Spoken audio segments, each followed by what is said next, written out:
Vous promettez les larmes et la sueur à tout le reste du pays. Quelle indignité!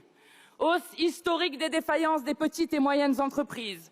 Fermeture d'usines, taux de chômage à la hausse, avalisation d'un accord humiliant avec les États-Unis, la fable des gestionnaires raisonnables autoproclamés a assez duré. Vous voilà à demander aux salariés de travailler 2 jours fériés gratuitement. Supprimer 2 jours fériés pour voler 4 milliards d'euros aux travailleurs, soit l'équivalent du montant de l'impôt de solidarité sur la fortune que vous avez supprimé. Voler 2 ans de vie avec la retraite à 64 ans ne vous a pas suffi. Il fallait, pour gaver ceux qui avaient déjà tout, priver ceux qui n'avaient rien, de la tranquillité même de ce rien.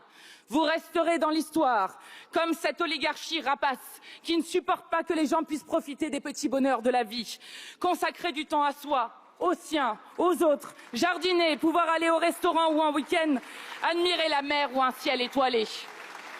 Oui, aujourd'hui est un jour de soulagement pour des millions de Français. Soulagement que vous partiez, Monsieur le Premier ministre, après vos mensonges face au scandale Betaram qui a mis des générations d'enfants en danger.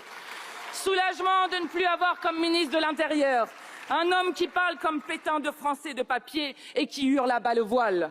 Soulagement que vous emportiez dans votre chute votre projet de budget cruel et injuste qui visait à dépouiller le peuple de France.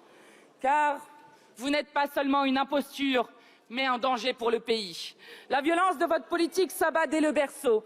Plus de 2000 enfants naissent, vivent et meurent dans la rue, aux côtés des 350 000 sans-abri du jamais vu depuis l'après-guerre. Notre taux de mortalité infantile est l'un des plus élevés d'Europe. La maladie du scorbut que l'on croyait enrayée depuis un siècle atteint aujourd'hui de jeunes enfants.